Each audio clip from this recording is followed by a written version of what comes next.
Welcome back to the thing where we talk about things. Sonic. Sega. Does it bother either of you, like, in like the last few times that like we've seen Sonic movies, when the Sega Cinematic Universe thing comes up, does it bother you that it doesn't end with that jingle, that Sega? The first time, I'm pretty sure it did. Yeah. Like the first movie. I don't remember it. it. It's like a da da. I don't remember like that. That's the thing in my head, and it always just kind of like eats It really at the back bothered of my me. mind. It really bothered me this time that it didn't make the Sega noise, because I'm pretty sure in at least one of these movies it did. Yeah. Well, it just makes me think that like in a Smash Brothers style, the Yakuza man is going to show up in the Sonic movie somehow. Yeah, they had Valkyria Chronicles there. Yeah, just sit there and come. I mean, they have those rings that can teleport you to other dimensions, so why the hell not? Hey, the Sonic Cinematic Universe is happening. Yeah. You can't stop it.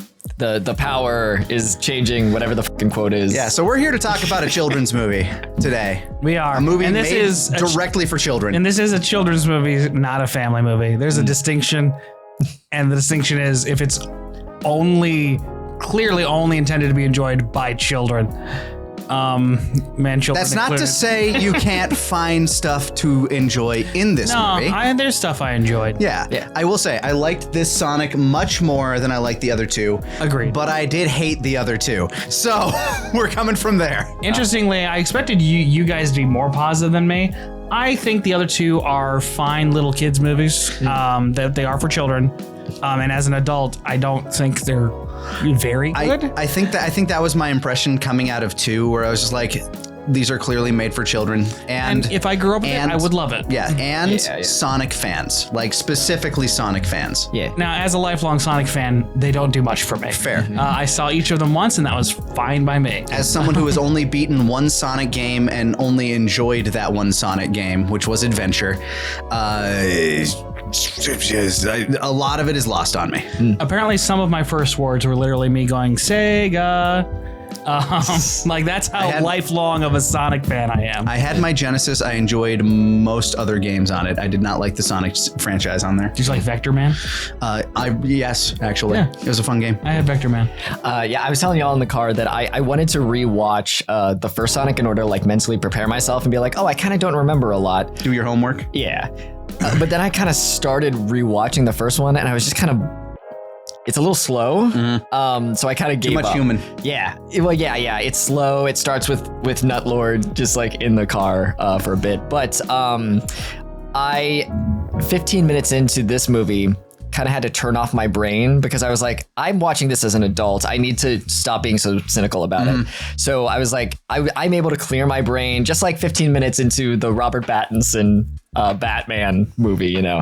Which everybody else thinks is genius except for you and me, to be clear. So I enjoyed the heck out of it once I turned my brain off. I like that movie a lot. I think it's a little stupid. Yes, but I think that's part of why it's good. Like, other people just don't think it's stupid.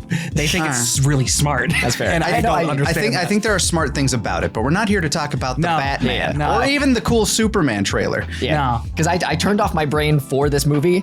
And I loved it as a kid. If I was a kid watching this right now, this would be a core movie. It would be like the Power Rangers movie when I was a kid, where like that was one of my favorite movies. I would have loved this if I was 7, 8, 9, 10. Yeah. Like especially because this one is the most heavy on action.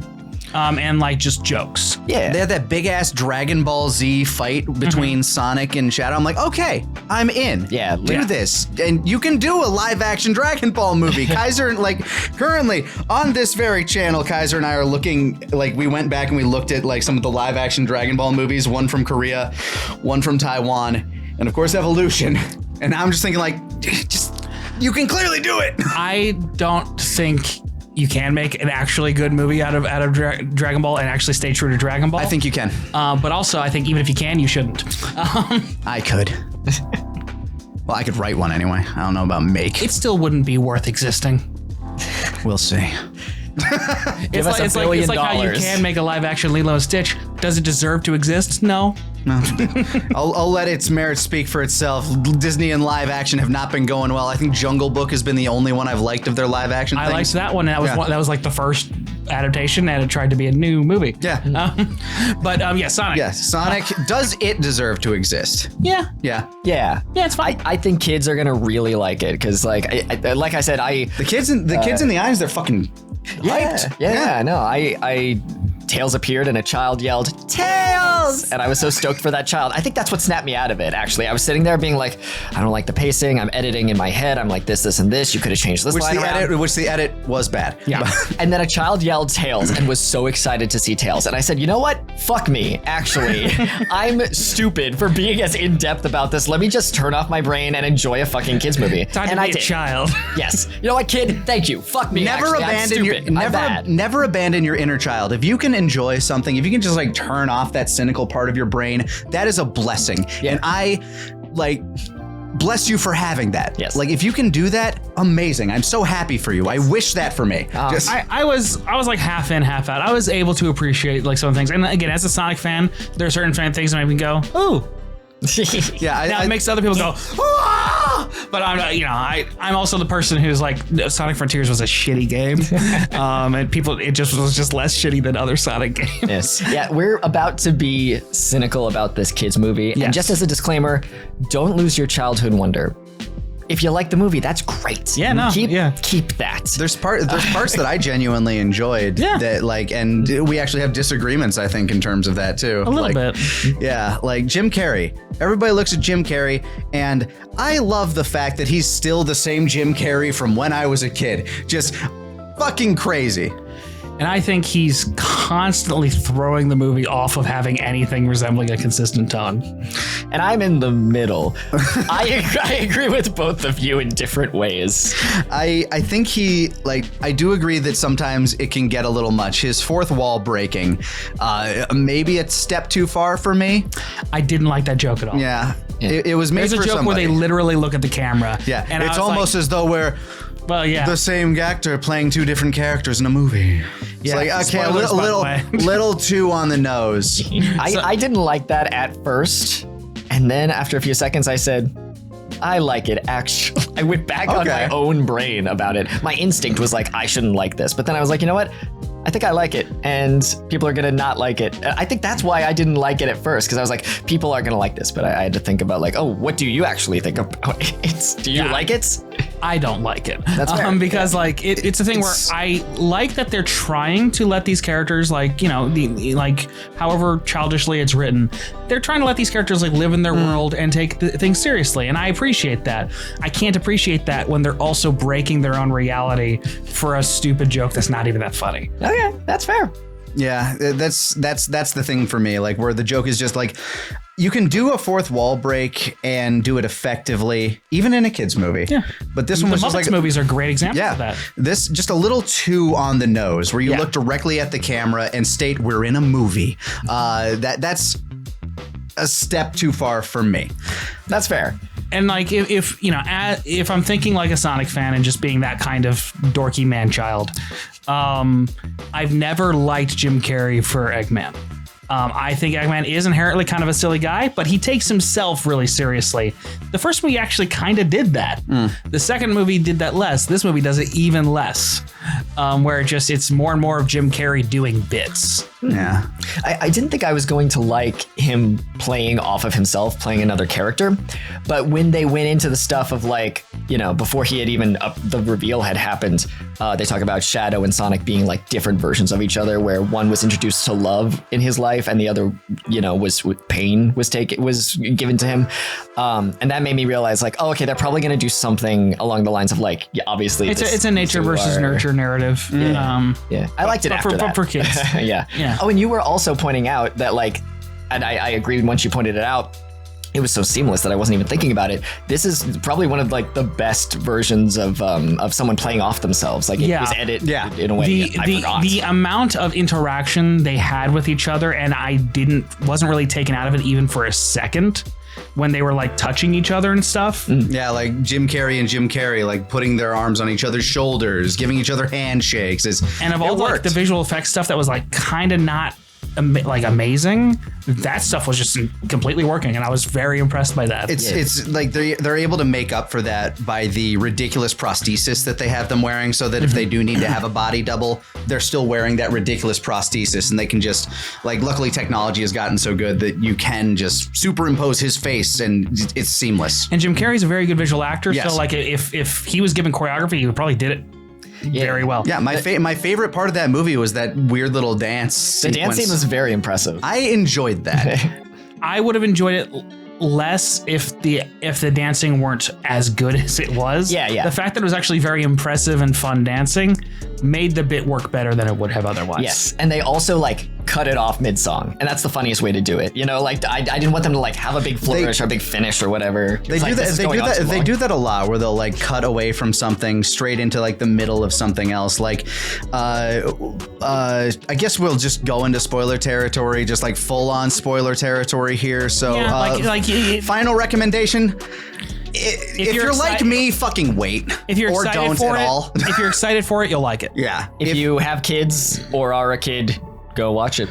Yeah, if you have kids, you'd probably enjoy this over Mufasa, which I have not seen, but I assume. I mean, it has Lin-Manuel Miranda songs, so that might be a good thing from Mufasa. Yeah. But we're not here to talk about that movie. And honestly, I think you shouldn't watch it anyway, because I don't want you to give it money. But I feel like a big appeal of watching it would be like watching it with a kid, you know, because like be excited that they're excited about Sonic. You know? yeah, I do like that idea, of a parent sharing their lifelong enjoyment of Sonic with their kids. That's a very nice thought. Yeah. But like that said, like some of the pandering in this movie did piss me off a little bit. Yes. I really liked the Chow Garden, actually. I thought that was my favorite. That was cute. my favorite wink at the camera. That the Chow Cafe. Yeah, that was very nice. I wish that they had leaned into. They did a little bit, but I wish they leaned into more of there's something really comical about having a really serious conversation, and there's like a birthday party going around you, and it's like really cute stuff. I liked the fake out. I was like, and danger could be coming in any second. The like blackout, and then it's just one of those Chuck E. Cheese dance parties. Like, yeah, that was very fun. I love because the fucking guy, he walks in and sits down, and he didn't even say a word, and it was really funny because it's this military guy, and he sits down, and he's really the juxtaposition. serious. Yeah. It was really funny. I wish they had leaned into that in more. Tokyo. Yeah. Anyway, that was soft spoilers. From here on, I think hard spoilers. Yeah. Welcome to the spoiler zone. Yeah. Put on your raincoat. But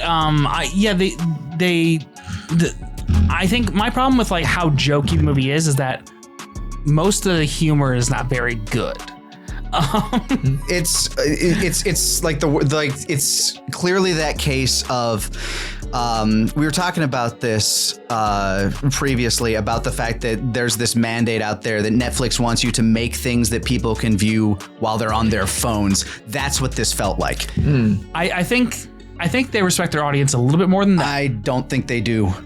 But I think they write in a way that talks down to kids, and I don't think you have to do that. Because like the reason I say that is like, you know, during the emotional moment where Sonic and Shadow are finally coming to terms with each other, like I said, spoilers, you can't blame me. Also, you know that happens. Or do you? They fight? No. When they're finally coming to terms, they speak so blatantly about their life lessons. It's like, maybe revenge wasn't the right way after all. Maybe there is still some goodness in all of us. The light is still there, even if the star is good. It's so fucking blatant. I was okay with the one mention before and then one mention at the end. I'm fine with the metaphor. It's just the everything that around it. Yeah, I'm fine with the metaphor, like the light's gone, even if the light's there, even if the star's nice. gone. That's cute. But then when they're just saying like, I gave in to anger. You don't have to be like that. You can be better. Yeah, It was a lot. Yeah, no, like that. Saccharine, unnecessary, overly. Force feeding it. Like, Yes. and again, kids get it. Like they get the emotional reality of it. They understand. It felt like the latest Ratchet and Clank game where it's just like everybody has to beat into the ground exactly what emotion they're feeling at any given time, and they have to say it out loud so you understand what emotion is. The thing is, kids are smarter than a lot of screenwriters give them credit for, and I think this is a situation where they're talking down to kids. They don't have to do that. Kids get, especially when you can see how the characters feel. Yeah. Like they understand. Yeah, because I was in the kid mind where I like deleted every like thing from my brain. I'm like, just watch the movie as if you were a child, and I felt insulted by how much they were like hammering in the same shit over and over. I was like, I would be able to understand this if you were more subtle about it. Yeah, like kids would have gotten it. They hammered emotions like this, like the hunter having a list in Craven, like just every time. I didn't get it. Does he have a list? What's her name? I will say, speaking of revenge. I will say, speaking of emotional stuff, though, I actually did think the like little Maria montage was pretty all right. My goal with it was that I've forgotten everything that has to do with Maria in Sonic. I'm not a huge like Sonic person. The only thing I knew is that she dies. Yes, exactly. She's just nice and looks like Alice from Alice in Wonderland. That's literally it. Yeah, all I knew about it is that she dies, and I was like, you know what? This movie will succeed if it makes me cry about Maria, and it did. Maybe cry twice. So that's an A+ from me. I can see how. Yeah, I can see how it did not kindle the emotion from me. But I liked the kid they got to play Maria. Mm-hmm. Yeah, no, she was very likable. Did a great job, and like I thought that montage was like the most actual filmmaking in the film. Yes. Yeah, and I loved that Shadow's.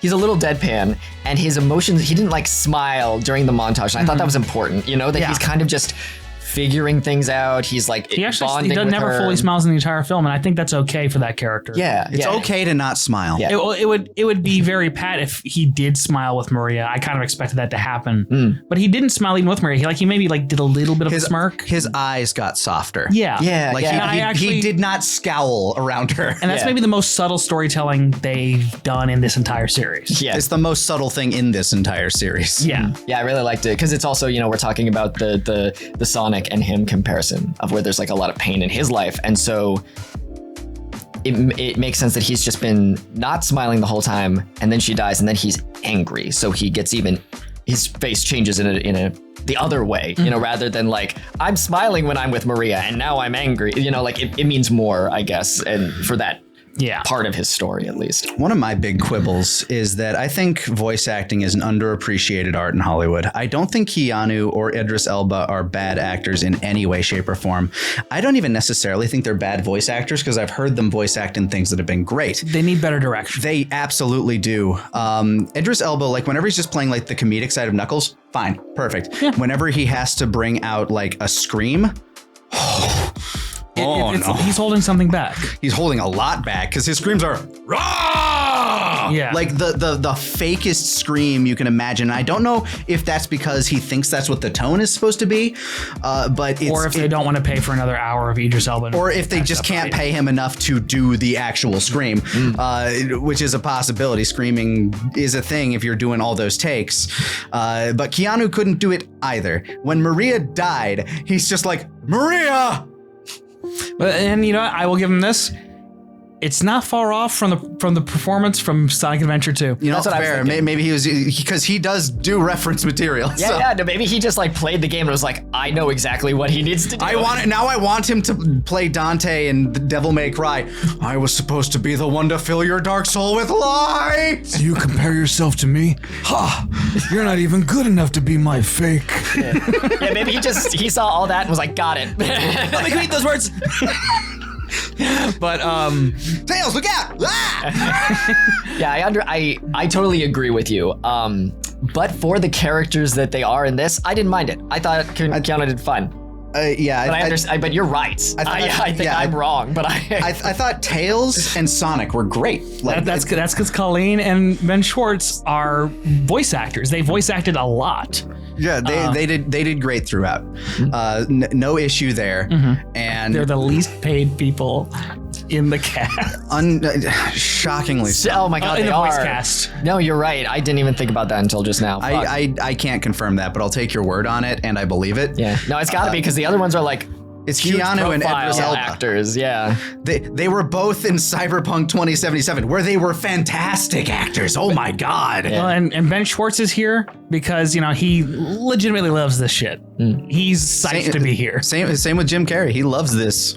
He likes the opportunity to be silly, I think, on camera. Like, and they let him do whatever he wants. I mean, and you know, I'll give him this. Again, we're in full spoiler territory. When he dies, his final line being, basically fuck y'all. Yeah. That was it's great. kind of good actually. And the grandpa dying was very funny. Yeah, just a tiny. That was It reminded in a movie that's like weirdly about death in a surprising amount. Treating death so casually at the end is a little off base, but it's funny. I would have put Maria's death right next to his. You know, where he gets poked in the butt by. Like, yeah, I forgot. He gets with a hedgehog needle, flies into the chaos reactor. He gets high off of that though. He keeps sucking on it, so maybe. Yeah, they're both like. Maybe he got some. He was like high when he died. He took the suppository. Yeah. Did you see Eggman kicked his addiction at the end? He like pokes him in the ass and then throws it away. Yeah, that's beautiful. Maybe he doesn't. Maybe he doesn't like the super version of it. Maybe the super version just doesn't taste the same as blue. Yeah. I mean, clearly he just killed his grandpa. But Yeah, I guess once you put and he shoved it in your grandpa's butt. Yeah, you don't want to lick it at that point. Yeah. He was like, "Goodbye. I'm not. Goodbye, vape. I don't need you anymore. You were my grandpa." It is, and if I'm taking the story seriously, it is a little weird to make this big deal about like how trauma really affects people and but everyone has an opportunity to change, and to just treat Gerald as just flatly evil. Nah, he's evil. Even though like he clearly is coming from a place of trauma and sadness. Yeah, he lost his granddaughter, and like he's like, well, fuck everything, and I get that, right? I can understand the motivation if they cared about it. They don't care about it. Yeah. They literally just kill him very casually, and nobody cares, including Ivo Robotnik, who was just very broken up about the fact that his grandpa didn't really care about it. They did lean into the, I guess, like homosexual relationship between him and Stone was the hench. Yeah, it's very, very homo-romantic at the very least. Yeah. Like there's something going on there, and they even overtly have Eggman say, "I'm repulsive to any gender, any possible gender." That was a great line. I was like, "Oh," implying that he's tried anybody really. Yeah, and he's a scientist. But Stone was right there the whole time. Yeah, just waiting in the wings like Bach. His Snively. Yeah. That's his name, right? His you wouldn't know. His assistant in the cartoon. But I'm such a huge Sonic nerd. I think his name was Snively. But also the director of these films is Jeff Fowler, who is mostly a CG director. It shows. His live action directing is very flat most of the time. Which is why, thankfully, this is the one with the least amount of human stuff. Yeah. But again, the Maria stuff, I thought he directed actually very competently. Yeah. And maybe part of the problem is just the insanely quick turnaround of these films. Every film has a 2-year turnaround. Yeah, they already announced the next one. Yeah. Damn. Like they're just constant. It's just on a constant like marathon. And how is someone supposed to improve under those conditions? Yeah, no, that's totally fair. Good. And also, I just want to mention before I forget, he also worked on the cinematics for the Shadow the Hedgehog game, for the opening cinematics. So there's a lot of visual references specifically to the shots from that cinematic. So when Sonic is like and falls down when Shadow first beats him, it is a direct 1-to-1 to a shot from Shadow the Hedgehog. Yeah, no, it triggered something in me where I saw it and I laughed. I wasn't sure if you heard me next to you. I laughed at it because I was like, oh, is that the shot where he has a gun? Yeah, and they also did the Oculus slide. Kick. And then you know what? Well, I was gonna say they had a nice twist on great the Oculus slide. Yeah, no, I was gonna say like just in terms of stylistically the way they treated Shadow, I think like the this director's action in his element when he's just doing CG. Yeah, the action elements of this were really good. I liked that initial scene where they meet Shadow and just trying to show how much of a threat he is. And I liked him and Sonic's fight at the end, and I liked him and Sonic teaming up. I thought all of those scenes were fucking great. Yeah. Unfortunately, that's like maybe like an eighth of the movie. Yeah. What action they had was very fun, but it's not a lot of the movie. A lot of the movie is comedy bits that are really hit or miss. Very much for children. Yes, but it was also, like we were saying, a lot of the human bits are the ones where you're not super interested in the movie. There's a lot less of that. A lot less. I was noticing that the more Sonic characters are introduced, the more I like the movie. So I liked 2 better than 1, and I like 3 better than either of them. Well, maybe you'll like 4 more. I'm surprised. Yeah. Like the after credits cut that we got. It kind of just kept being like, oh, this is real. No, this is the reveal. No, wait, this is the reveal. Yeah, It just kept going. Yeah, that's kind of fun. Funny enough, when like Metal Sonic showed up, I'm like, that's the reveal I expected at the end of 2. That would make more sense. Yeah. Before Shadow, I was like, oh, okay, never mind. they They're just kinda knew introducing, but never mind. They're just introducing like a bunch of Metal Sonics. Okay, but then Amy shows up. No voice yet. Gotta wait. We don't know who it is yet. what famous comedian will be Amy? Kristen Wiig. Could be. Jenny Slate is also an option. Oh yeah. Maybe kind of awkward given that Ben Schwartz played her brother. Don't be suspicious. Don't be suspicious. That honestly, they might do that just because of that. Because the audience they're clearly trying to pull in, the audience with children, is millennials, and millennials fucking love Parks and Rec. Yep. I love Parks and Rec. I do too. I was rewatching it recently. So they might just do that. Or like maybe Amy Poehler. Amy Poehler does sound fun. Yeah, that could be. Actually, Amy would make a very good Amy. Right? Oh, right, Amy and Amy. Her voice is actually very well suited to it. Yeah. I didn't realize until this moment. I'm like, oh, actually, yeah, that's. I think that's my pick. Yeah. Also, Kate McCucci would make for a good Amy. Oh yeah. So there's so many options. We'll have to wait to figure out where that goes. Who do you want to voice Amy? Tell us in vote now with your phones. But that was a fun little post credit or mid credit sequence. Yeah. Nobody in our theater really freaking out about it, but no. But I was happy. Cute. I was like, I'm happy to see Amy. I've wanted Amy for a bit. The child who yelled Tails did not yell Amy. I think that's very funny to be like Tails, and then at the end just. Well, if the kid hasn't played the game, then not for me. I will give credit to the parents in the audience. That kid only did like the one outburst. Oh, yeah. So I think the parents actually did a parenting and were like, no, you gotta be quiet in public. Be more like that. Anybody out there with children that goes to the movies, I respect that you want to go to movies. Had a really young kid who started crying, and they immediately like full on baby. They walked out. Walked out to calm their kid. And who wouldn't show up? The old ass lady sitting next to me. She wouldn't shut the fuck up the entire movie. Really? Children, teach your elderly parents to shut the fuck up at movies. Grandma, you're ruining the vibe.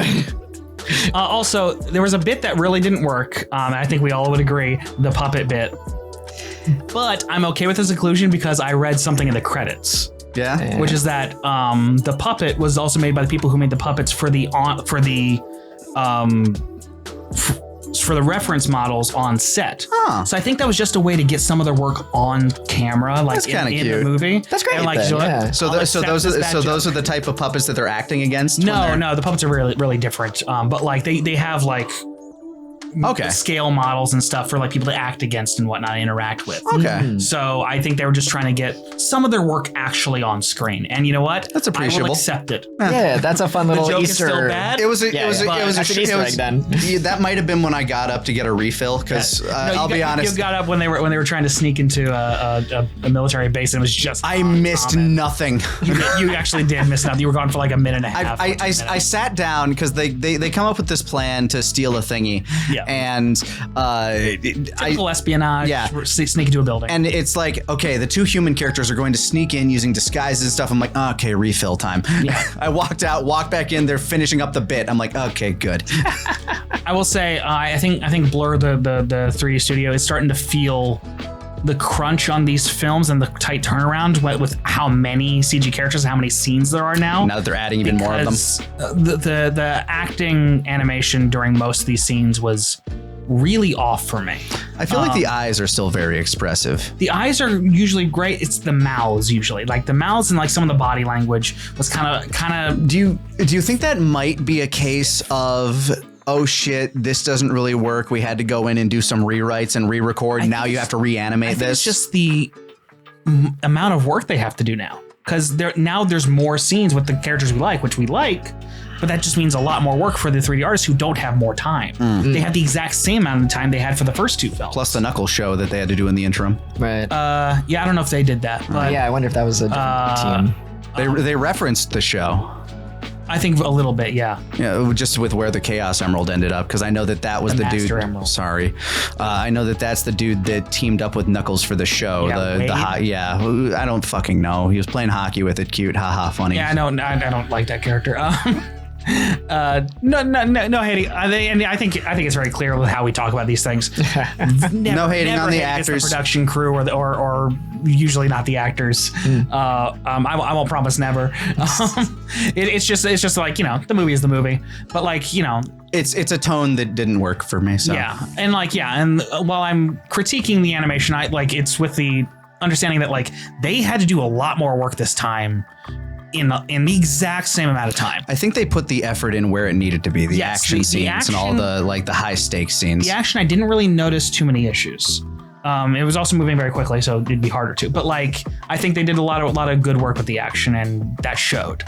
I hope they get more help in the future if they're going to keep making these movies. We'll see how much money this one makes, though, because like I think Paramount's still being very conservative with the amount of money they're spending on these films. Yeah, I think this one, smart business move. I know the second one did better than the first, and I think this one might do better than the second one. Just like I think it will. This is the best Sonic movie so far. Yes, and it's also, I don't know anything about like box office stuff, so I could be totally off base with this, but I would assume that it might help that it's coming out around Christmas because children are visiting their relatives and they're like, I don't know what to do with the kids. Let's bring it. I hope it gets number one against Mufasa. I feel like the other two, no, Kraven the Hunter's coming back, baby. Coming back strong.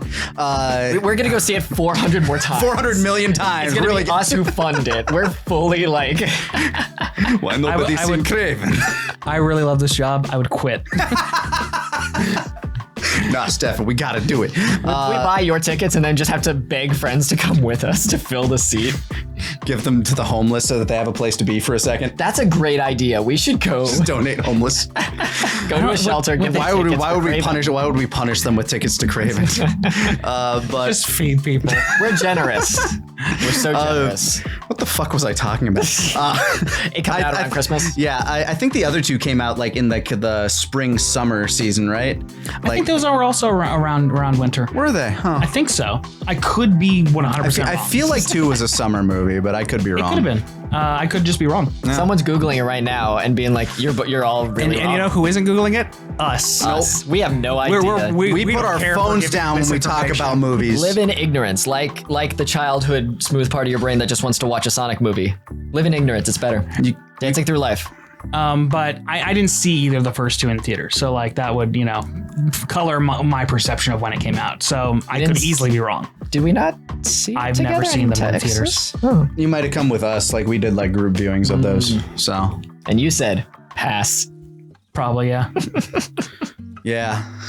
I probably would have on the second one. I don't remember if I was there during the review of the second one because I genuinely just did not like the movie and I didn't want to bring down the vibe. It was me, Kaiser, and Zito, I think. Yeah, that makes sense. We had chili dogs. Yes, and I was there for the filming of the review and not the actual show. That was such a fun review because we just drew Sonic OCs and ate chili dogs while we reviewed it. I want to do more stuff like that where we're like... Let's get some paper. Yeah.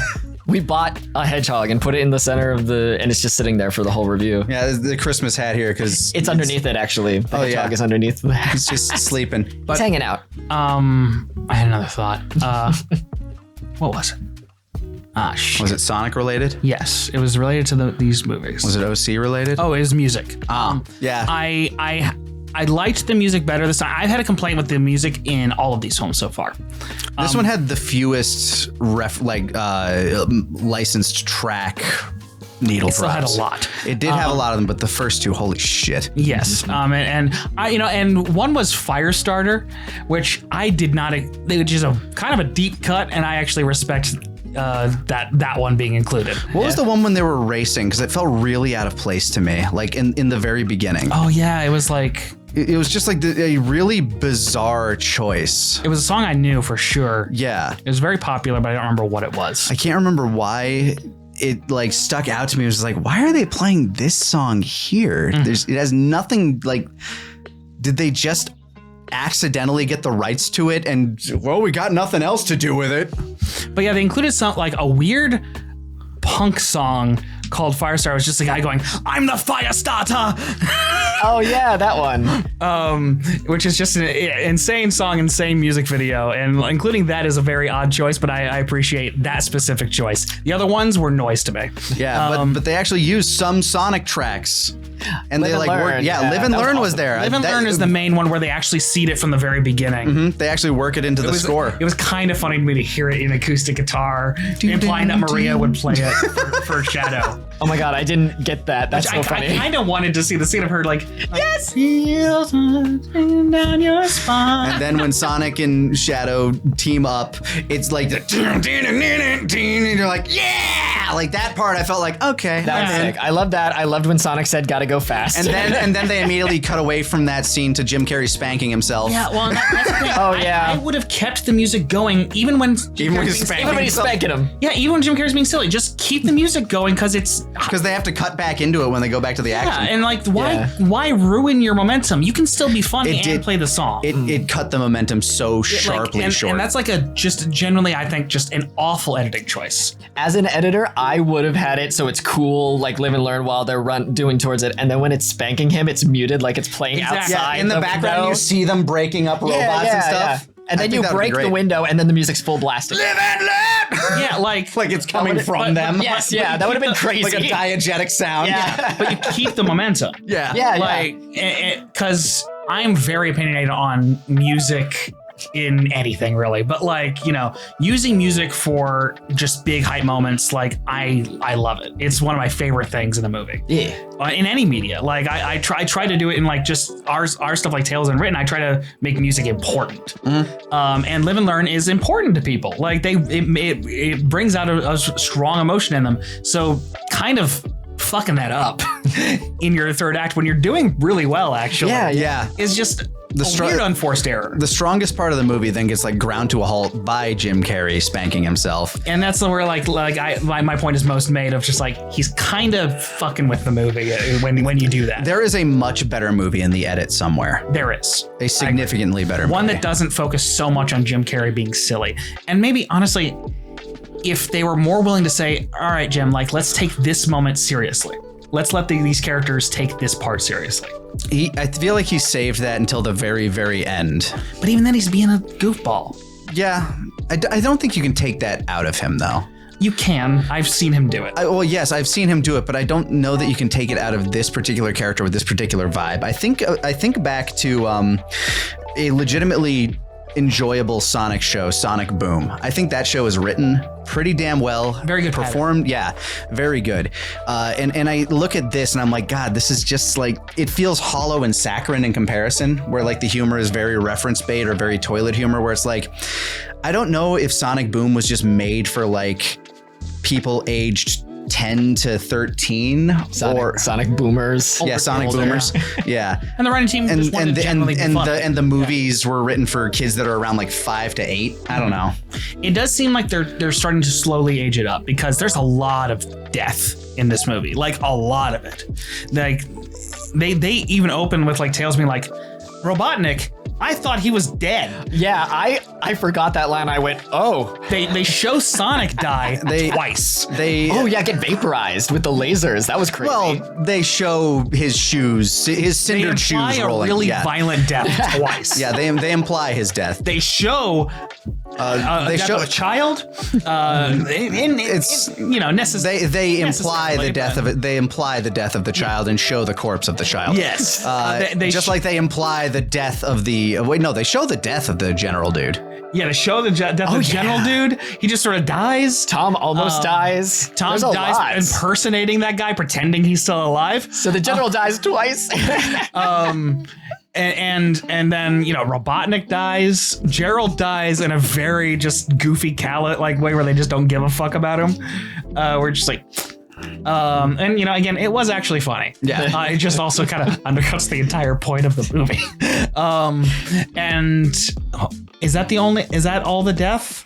I was concerned for all the violence that was being caused by the motorcycle chase. I was like, so that he threw the when motorcycle. and when he's shooting the gun, it's like, okay, are all of these surrounding? Are they all like whatever laser bulletproof? yeah, and they blew up the moon. I feel like that's gonna hurt someone, right? Cut off the bottom half of the moon. When they were moving the laser, I was like, and the moon's gonna get hit. Well, that's a big part of Sonic Adventure 2. Is yeah, they destroy. and I do like that little bit with Jim Carrey's like, come on, move it. Yes, I did it. Moon gets cut. What did you do? That was funny, yeah. Though, what does that mean about Earth now? Right, that's bad. The moon's still there. The large majority of the moon is. The rest of it might fall into atmosphere. That could be bad, but I feel like it's bad for tides. It's bad for something. Mainly, what it's going to mean is every time they show the moon now, they're going to have to do a visual effect where the moon is partially cut off. It's like in The Tick, where they always have to show that the symbol was carved into it, or in Scott Pilgrim, where it has to have the hole in it. Yeah, but that's always a fun detail. But yeah, like this was much better than the other two. Yes. And like for people who already liked those movies, then this movie's probably gonna be great for you. Yeah. Because again, it has the least amount of humans doing shit you don't care It about. has more of what made the other two good and less of what made the other two bad. Still not enough for me, but again, like we fully acknowledge, if we were like 7, 8 years old to watch this movie, it would have been our favorite movie. Yeah, or if I was just obsessed with Sonic. If you have kids, they might want to watch it over and over, and that's good. I remember the movies I would watch over and over. And Again, Mighty Morphin Power Rangers movie, I was all over that movie for years. Jim Carrey's The Grinch. Nightmare Before Christmas, James and the Giant Peach, Mortal Kombat. Jim Carrey's The Mask, I watched that. Very different That movies. movie holds up though. I was gonna joke and say, what's Mortal Kombat like? What's Mortal Kombat like? Well, I'm glad you asked, Jesse. Maybe we could show it to you sometime. Okay. Stay tuned. In January, I think. Sometime. I think it has to be because we have ads. Yeah. Yeah. We have ad deals. We got quotas. Welcome to the film factory. We I mean, I like the credit sequence. We didn't talk about like the credits. Yeah, That was they're cute. using like little Sonic the Fighter style. Yeah, that was neat. Which it's a reference to a very specific game nobody played called Sonic the Fighters. What I really like is they in the first movie they clearly used like Genesis graphics during the credits. Same with the second. I feel like each movie is iterating up. So yeah, like here they chose like the Sonic 3D Blast, Sonic Fighters. yeah, the Sega Saturn era. Yeah. Because it was a Saturn game. That's why nobody played it. I knew one person with a Sega Saturn. I barely even know that that's a console. Yeah. Because the PlayStation came out and just the Sega Saturn was like, Sega has notoriously been awful at releasing their consoles. The Sega Saturn dropped the day it was announced. What? So they had no time to market it or get it to like, and so it was in stores. like and they were people, trying to yeah, fail. and nobody knew that it was there because it just was announced in like a press brief. It's like, oh, there's Sega Saturn, and That's already after they fumbled the release of like the Jaguar like the ancillary attachment thing to Genesis, which the Sega was CD. cool, but like nobody knew why they should have it. And then it was immediately undercut by the announcement for the N64 and the Sony PlayStation. Oh my God. Both of which were better consoles. Yes. Yeah, Jesus Like Christ. objectively better. And so they tried to like one up that. I was like, okay, no, we have a legitimately good console, the Dreamcast. And it was legitimately it's fucking good. I loved it. But then Sony, PlayStation 2, game changer, best console of all time, highest selling, like biggest library of games ever. The most greatest hits, like I guess they have that label, but like so many, but yeah, and they're really fucking up console releases now, because do we even know what console they have right now? Zero. Get on it, Sega. What's up? Been a while. You up? You guys there anymore? Or are you just making Sonic movies? Like, Anyway, I can't wait for Kiryu to be in Sonic 4. Is that the guy, Yakuza Man? yep. Oh, and I'll point out, like, they also had a reference to the song they didn't include, the City Escape, where they just have Sonic go, "Follow me," Oh. He does say gotta go fast. and he says, "Gotta go Gotta go fast," fast. and he says everybody loves it because it's his catchphrase. Yeah, you have a catchphrase? Which I didn't like when Shadow was making quips. That's not his vibe. He wasn't really making quips. He was anti-quipping. He's like, don't Yeah. quip. Oh, and I'll actually point out a legitimately like good joke, what probably that Jim Carrey came up with on the day, which is when Kristen Ritter comes in and Eggman's like, "I can't believe this," and Sheldon Bottom goes, "Yeah, I know, a woman in the military." That was really funny, yeah. He's old. Yeah. Old man. I love the surprise Kristen Ritter. Who they're clearly setting up as a villain for Now, later. Yeah. she doesn't give a shit in this movie, but even Kristen Ritter I not think giving a shit is doing fine. I think she plays hard ass just fine. She plays it very naturally. Like not, I'm not saying she is a hard ass, but she's good at it. So like, she doesn't have to try very hard, but also it's not her best. It's not. She's not going full Jessica Jones or anything. Yeah. But no, she's good in this. The henchman dude who, even though I've seen the 2 extra movies and I've probably said his name earlier in this review, Stone. That one. I think he's good. He's clearly going to continue to come back. And that actor, like, he's given it his all in every scene he's in, and I appreciate that. He's got a very clean cut beard. Hair and makeup did a wonderful job. Well, and you know when Robotnik's gonna die, he's playing the hell out of it. You know, He's playing the sadness. I can't imagine that they're really done with Jim Carrey, but I hope they are. I feel like they are. I think it's time. Yeah, like, because the other ones, it was like, is he gone? No, he's back. Like, there was a possibility. But with this, I'm like, I don't think he could. They gave him as he much. died super hard in 2. Like, I feel like he died just as hard in 2 as he did in this one. Well, so. and the thing that leaves it open in this one is they had a really cool explosion effect, actually. When the it's like not the arc, they called it something else. It was a really cool explosion effect that also implies that it's almost like a little galaxy or maybe a portal, for instance. Exactly. It looked like a tear in reality. Okay, I'd be down for that. I think they're just always leaving that window open, but also leaving it partially closed in case Jim Carrey's not going to come back. But he could come back for Sonic 5. And so there was one logical inconsistency that did just kind of like burrow its way into my head in a way that like I just couldn't turn my brain off about it. The facility, like the orbiting death satellite that they were on, was designed by Gunn to Robotnik's specifications. It contained within it 2 perfectly measured costumes for 2 portly Jim Carreys. And Gunn, I guess, just didn't question it. Now, they do seem fairly incompetent as an organization. Very much so. So I guess we can give it that. It's not a plot hole if you consider Gunn extremely incompetent. I kept laughing when I saw Gunn headquarters because I kept thinking it was the Twin Towers. Another hedgehog has hit the tower. A second hedgehog has hit the tower.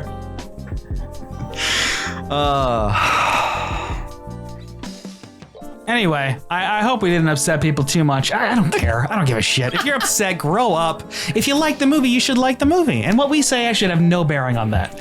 Like, we're not trying to poop in your party. We're not going to show up and tell you not to enjoy it. I said earlier on, if you're able to maintain that childlike wonder, bless you for it. I wish that for me. Yes. I hope you had fun. There's things to pick at in this movie, and I think we talked about the parts that we liked enough too. And the thing is, like, I want them to make better movies. Like, keep making them better. Because, like, I like the film industry in general. And hey, if they keep making them better, you'll probably enjoy it even more. There's a win-win. There's an important market for this movie. Children need movies like this. Yeah. And if the parent grew up with Sonic and just in generally kind of enjoys this stuff, then you have a secondary market for it, and that's great.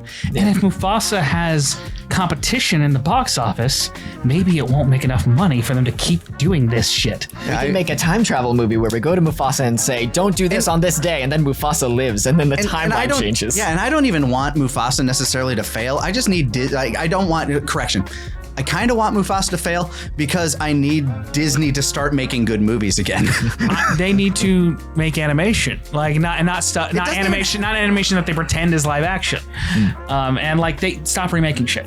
And I guess this isn't a remake. At least they need another renaissance. Bring back the 2D division. People will flip out. No AI. I will be genuinely sad if Shadow is dead. He's not.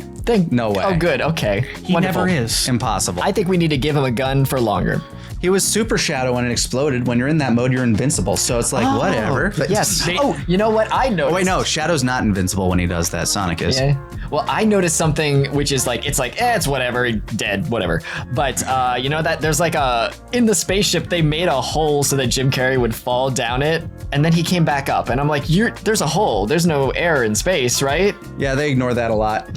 Oh, no, this whole movie ignored that there's no air in space. And you know what? I will accept that for this world. I was kind of hoping when Sonic was falling through space, we'd start getting the and then air bubbles. They did that in 2. They did do that in 2. Oh, right. Yes. But and like that, I didn't finish my thought about the music. Yeah, we were just wrapping up. But they've consistently like thrown in like a couple references to some songs in these movies, and it's like you have an entire catalog of almost every single song is iconic. You should be filling the score with that. For and sure. Not be ashamed of what you're making.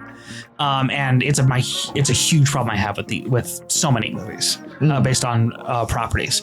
And this one had the least of that problem because they really highlighted a specific song, but there's still an entire score filled with mostly forgettable music other than that song. Yeah. No, that's legit. Like, Well- you have iconic shit, so like use it. Live and learn. That's Hanging on the edge of tomorrow. Live and learn. Oh, we woke the hedgehog. Go back to sleep. Good night, little baby. Ah!